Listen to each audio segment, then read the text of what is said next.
Yo, YouTube, what is good, bro? Gang, what is good? We are back with another video. Welcome to another edition of the JRPG Roundup Show here on the channel, bringing all the latest and greatest in all JRPG news. Without further ado, let's hop straight into it, man. So, Digimon Survive shipments and digital sales top 500,000. Total shipments and digital sales for Digimon Survive have surpassed 800,000 units, publisher Bandai Namco and developer Hyde have announced. So, here's a brief overview of the game. If you guys are not familiar with it, we have covered it on the channel here and there in spurts. I will be leaving a card on screen so you guys can see. So, this is a story of survival in a strange new world. Celebrating the 25th anniversary of the Digimon anime, Digimon Survive presents a brand new adventure set in a mysterious world with characters designed by Yuichi Yukumo and music by the much acclaimed Tomoki Miyoshi. Digimon Survive sees a brand new group of teenagers, led by Takuma Momozuka, get lost on a school camping trip, finding them transported to a strange new world of monsters and danger. As they fight their way back home through an animated world of difficult decisions and deadly battles, players' choices throughout the game will impact the evolution of their monster allies and the final ending.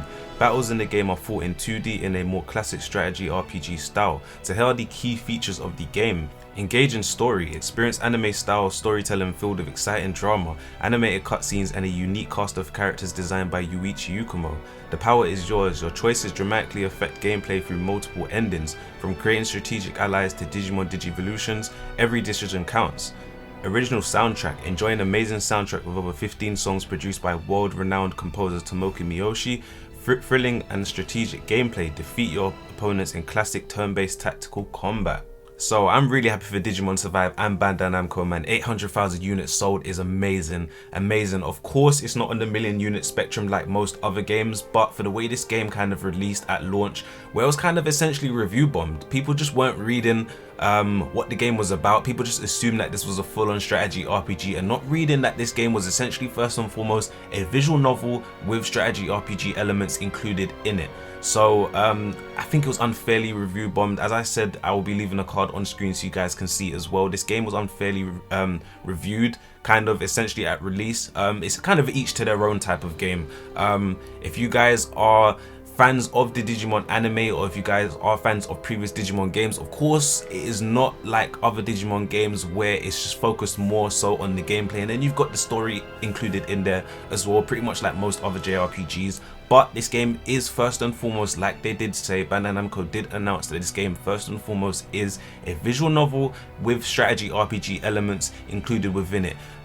You guys can actually pick this game up as cheap as £29 for PlayStation 4 and Xbox One. I do not know the conversion, so you guys can do that for wherever you are in the world, but that is cheap as chips, man. £29 for Xbox One and PlayStation 4, and I believe you could pick up for about £31 for the Nintendo Switch. I will be leaving on screen anyway. That is from Amazon as well, by the way. For a game that is around 30 hours of your time, basically, you can kind of play this game in spurts. It's a visual novel. It's kind of like watching an anime essentially. The strategy RPG elements are pretty cool in this game as well, so I definitely do implore people to pick this up.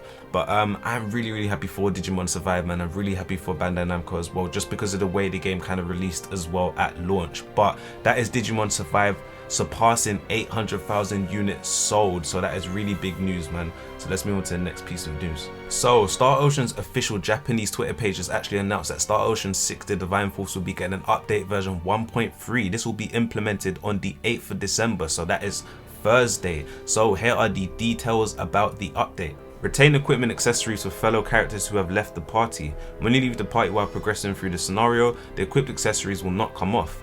Added Duma scan execution while moving, walking, dashing, excluding VA and gliding. Duma's action field scan can now be used while moving. Adjustment of recovery action frequency during battle of fellow characters. Significantly increased the occurrence rate of recovery actions by AI manipulation of Nina. Adjusted some battles. Adjusted to include shifting in the activation conditions for factors such as waiting. Adjusted weak points of some enemies such as Sacred Bird Sampati. Changed to be able to start the battle from 90% of Vatin gauge in the Vatin acquisition battle. Adjusted target lock display to make it easier to understand. Some UI and adjustments around UI operation. The list below has been modified so that you can use the left and right direction keys to scroll through the pages. Party screen, list of used items when setting a link combo, list of battle skills, active skills, list of equipped weapons, armor, accessories, item screen, items list, item creation screen, item list, collection screen, main story, side story, enemy, dictionary, spaceship, shop screen, product list, sell list, support for expansion of area name notation when zooming in on the map screen, extension of the display time of the notification text on the left side of the screen, display of item acquisition, consumption, etc., loop processing for selecting the number of items, bug fixes, fix some bugs currently occurring, fix mouse sensitivity on Steam version, optimization support, optimize game behavior on each platform. So funny enough, I actually completed Star Ocean the Divine Force literally over the weekend. An amazing game, amazing game. That's how you make a return to the series. Big shout out to Triace. This is really good that they're actually getting an update as well. There are a few, apart from the game being a really good game, I want to say there are shortcomings here and there with this game. Of course, there are some bugs, there are some performance issues here and there. I did play on the PS5, by the way. The performance bugs, I would say, are not so noticeable. It's more of the things that they've kind of listed within this update or this patch that they're bringing out. Just small things like equipping an accessory to one of your party members, and then your party member goes out and then he or she has basically lost all of the equipment that you've given towards them. So it's kind of annoying that you kind of got to go into, you might be fighting in a battle and you might lose that character, said character, sorry, and then you will press the pause button and then realize the equipment has completely disappeared. So it's kind of annoying. It's kind of like quality of life changes and just small things that kind of need to be added here and there. But I would say the game at times can drop in frames in certain areas. I did notice that within certain areas of the game, but nonetheless, an amazing game. I did complete it. It took me about 27 or 30 hours to beat. An amazing game. I've only played through Ray's story so far at the moment. Of course, you still do have Letitia's story to play through as well. But anyone who's kind of on the fence as well about Star Ocean, this is just a quick sidebar. Anyone who's on the fence about Star Ocean, I definitely implore you to pick it up, man. It's probably one of the most underrated games of the year. Probably one of my favorite JRPGs from this year as well. A really great cast of characters, a really great story, and of course the combat as well was super amazing, super fluid as well, really fun. So definitely check that out. So that is Star Ocean the Divine Force. That will be getting an update on December 8th, so on Thursday. So let's move on to the next piece of news. So Pokemon Scarlet and Violet have revealed a new Tera Raid battle event featuring Tyranitar and Salamence. If you have Scarlet, Tyranitar will be the focus, Violet will be spotlighting Salamence. These two Pokemon will be showing up in 4 and 5 star raids. Both games can be played online and the raids do not have a set Tera type. Charizard with the Mightiest Mark was recently featured in a Tera Raid battle event and will be back between December 15th and December 18th.